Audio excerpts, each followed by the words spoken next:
O Fluminense enfrenta o Mamelodi Sundowns hoje pelo Mundial de Clubes. Eu tô fazendo essa abertura pela quarta vez. Em uma deu errado, em uma eu não botei pra gravar, em uma eu confundi um detalhe. O cenário começou, pra mim, aqui no pré-jogo, complicado. Mas pro Fluminense não pode se complicar, não. O Fluminense precisa vencer hoje aqui em Miami, tá? No Hard Rock Stadium. Ah, Gabriel, mas ele classifica com empate? Classifica. Ah, Gabriel, mas ele pode classificar perdendo? Pode. Mas tem que vencer. Tem que vencer e a gente vai falar sobre isso depois da vinheta. Vamos falar sobre tática, vamos falar sobre cálculos e vamos falar também sobre a importância desse jogo para a sequência da temporada do Fluminense. Roda a vinheta.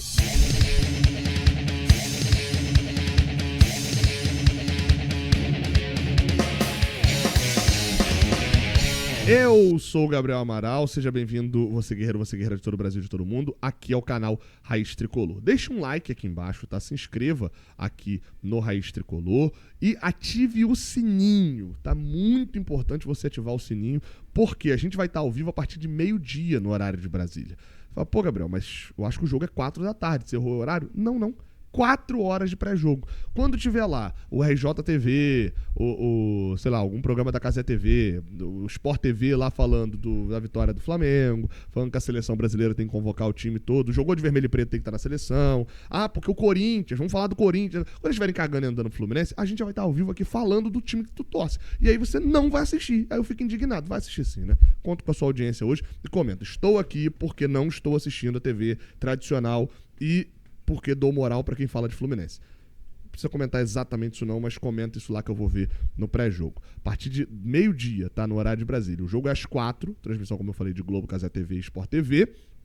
E a gente aqui do Raiz Tricolor tem 4 horas, né? Os canais do Grupo Jornada, 4 horas ao vivo já no pré. A gente não pode fazer a transmissão do Mundial porque a gente não tinha R$400 mil pra poder pagar nos direitos de rádio, tá? Para poder transmitir, porque a gente faz uma transmissão tipo rádio, então infelizmente a gente não vai ter transmissão em áudio aqui. Voltando no Brasileirão, eu volto a narrar os jogos, mas pós-jogo tem ao vivo também.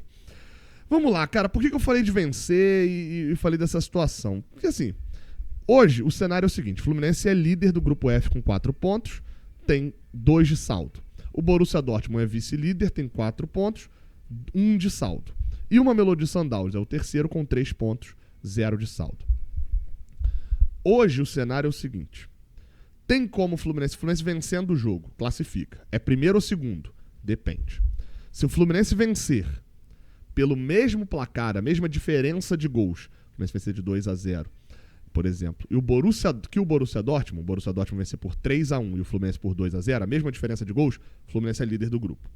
Se o Fluminense vencer e o Borussia Dortmund vencer por 2 ou mais gols de diferença acima do Fluminense, ou seja, Fluminense 2-0, Borussia Dortmund 4-0, Borussia Dortmund 5-0, o Borussia é líder do grupo.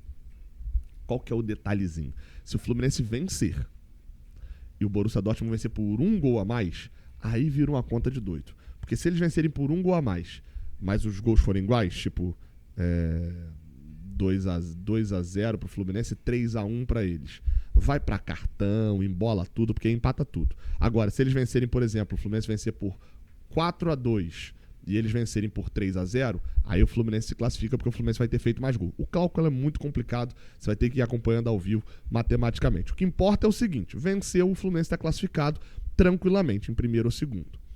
Tem gente falando sobre pegar em primeiro, passar em segundo. Eu tenho um outro vídeo aqui no canal onde eu falei só sobre isso, beleza?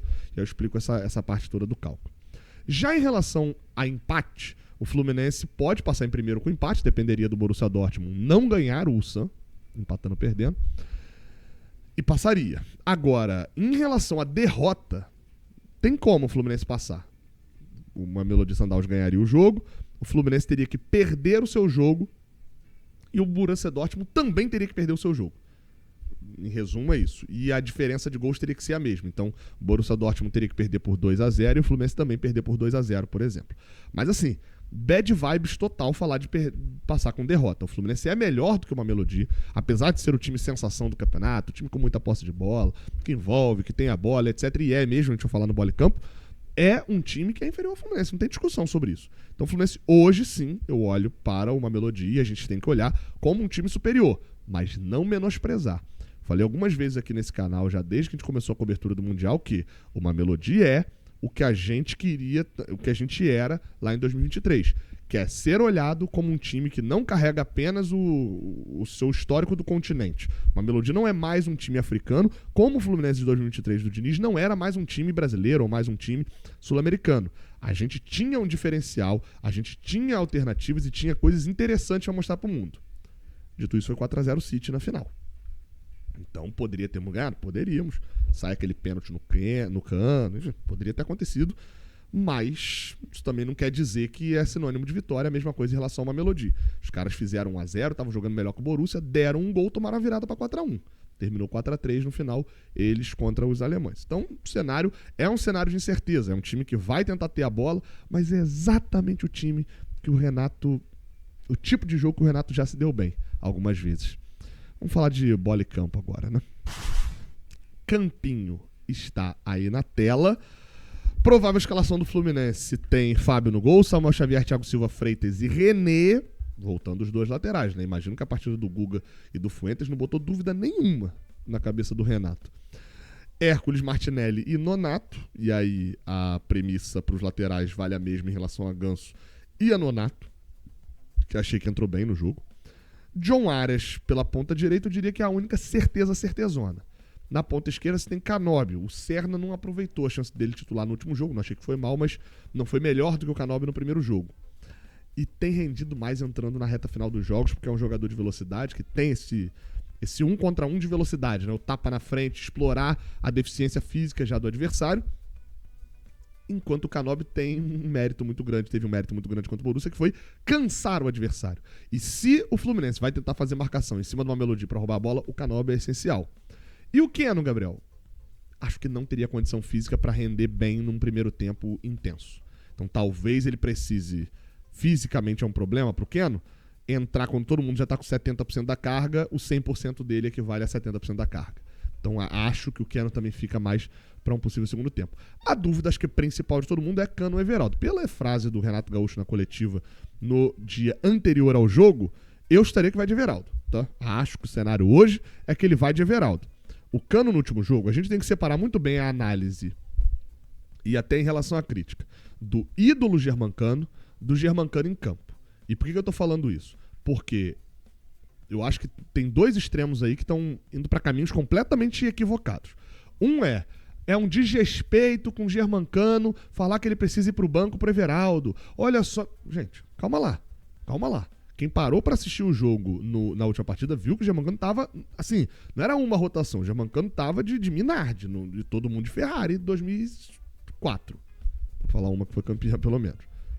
Era esse o naipe.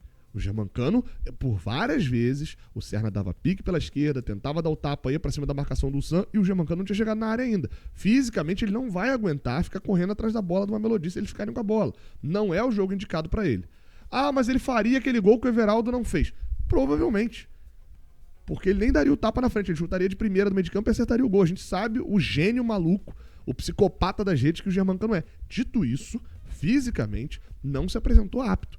E não é um desrespeito você falar isso sobre o Germancano. Não é um desrespeito você olhar e falar bem assim, o Everaldo, que parece que toma as piores escolhas do mundo, parece estar com medo de chutar, tem uma série de problemas, entregou mais para o time no geral, e não sou eu que estou falando isso, é o Renato que está falando, é o resto do time que está falando. São analistas que não são tricolores, ou seja, tem a parte de não entender muito bem a gente, mas não lidam com essa paixão que a gente tem. Olham um jogo um pouquinho mais sóbrios do que o Germancano. Assim como do outro lado, tem gente perdendo a linha também. O Cano acabou. Gente, o ano do Germancano, o ano é uma merda, o Germancano acabou em 2023. Gente, calma lá. Olha como você fala de um ídolo. E eu acho que justamente por esse comportamento você tem que ter cuidado. O Everaldo vai agregar um gol? Não sei, o Everaldo já fez gols. Mas não vem fazendo. Mas temos que pontuar que saída de bola, pressão nessa de bola, ele vem entregando. E talvez seja essa a chave do jogo para ganhar da Mamelodi. Jogar e pressionar e levá-los ao erro nessa saída de bola. O time sul-africano deve ter a escalação com o Williams. Eles repetiram a escalação nos 2 primeiros jogos. O Mudal na lateral direita. Os 2 laterais deles são chatos, tá? Avançam bastante. É uma preocupação. Inclusive, acho bom ter o René e o Samuel Xavier de volta. Quecana e Cupido. O Cupido é um zagueiro que chegou agora na equipe. e já chegou flechando. Sacanagem, não vou fazer essa piada aqui. Não vou ter coragem de fazer essa piada aqui, não. Mas, enfim. Chegou por agora o Cupido, acabou tomando a posição. Não era esperado ser titular no Mundial, zagueiro de 27 anos, mas se tornou Mundial. Tem apenas 5 jogos só pelo Mamelodi Sundowns. Chegou para a temporada 2024-25. Aliás, para a temporada 25-26, mas lá tá num corte maluco, né? Continuando a escalação, o Lunga, o lateral esquerdo, como eu já citei.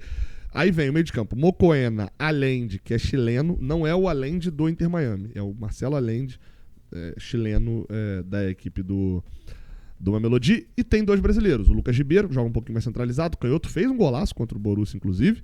Arthur Salles, ex-Vasco, acho que ex-Bahia também. Era um 9, mas é um 9 que cai como segundo atacante também. Tem o Zwain, que é um cara que se tornou titular também. O titular por ali era o Williams. Cadê o nome dele? O Williams. Não, Williams não, perdão. O Tashrik Matthews, atacante que jogava pelo lado esquerdo. Não tem sido ele que tem jogado no Mundial. O Themba Zwain, que é um atacante bem mais velho, mais experiente. Tem 35 anos, tem atuado por ali. E o centroavante, né, que tem um número de gols bizarro, o Ikan Haines, fez 3 gols na estreia, só um valeu. Nessa temporada são 52 jogos e 25 gols do atacante sul-africano da seleção da África do Sul. Só nesse ano ele já marcou, como eu falei, nessa temporada, na verdade, que a temporada lá é dupla, são 23 jogos em 23 gols e 10 assistências em 44 jogos pelo Mamelodi. É um cara que tá na sua temporada da vida, assim, basicamente. Tem 29 anos, tem feito muito gol. É pra ter atenção com esse centroavante deles.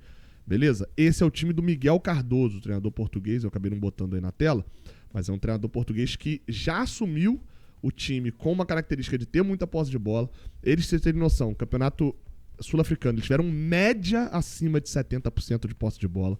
Trocam mais de 500 passes por jogo, mas não são tão rígidos quanto o Guardiola, ou até um pouquinho como o Diniz. Eles são um time que se expõe muito, o que vai facilitar muito com a volta dos 3 volantes, se de fato a gente voltar, pra gente imprimir velocidade em roubada de bola, destruição de jogada, principalmente pelo meio. Os laterais atacam muito, mas se a gente roubar a bola e atacar pelo meio, a gente vai ter espaço. Foi assim que o Borussia se deu bem, roubando bola na saída e contra-atacando bem.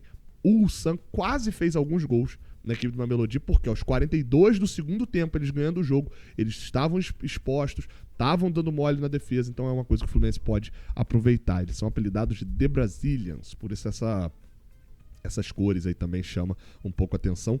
Pra gente parece o Mirassol ou o Cuiabá, né? Mas no caso é o Brasil, lá da África do Sul. Vai ser um jogo maluco. Isso eu não tenho tenho a maior certeza. Só pra poder falar rapidinho aqui sobre as odds da KTO pra esse jogo, tá? Tem uma aposta interessante, que foi uma dica de um colega meu chamado Felipe Costa, o Phil. Uma odd 2.10, que tem ali o ganho aumentado, né? Que é o John Arias dar um chute pro gol e o Fluminense ter 8 ou mais escanteios, né? O famoso mais de 7,5. Essa odd ali lá na KTO é bem batida. O Fluminense é um time que tem muitos escanteios no geral, principalmente no Mundial com 3 volantes, tem chutado muito de fora da área, a bola desvia, tem atacado pelas pontas, às vezes num cruzamento a bola tem um desvio também. Então a média é alta, 7,5 escanteios com um chute do John Arias. O John Arias é o cobrador de faltas, é um jogador também que chuta bastante pro gol, pode ser que saia da bate. Vai bater ou não? Não sei, né? Não sei.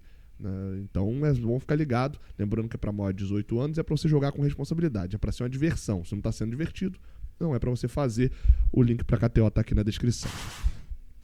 Dito isso, árbitro da partida é inglês, tá? Assim como na última partida. Então podemos esperar um jogo mais rápido, né? Ficar de olho nisso. Deixa o seu like, se inscreve aqui no canal, tamo junto. Até a próxima e eu espero voltar aqui classificado. Valeu.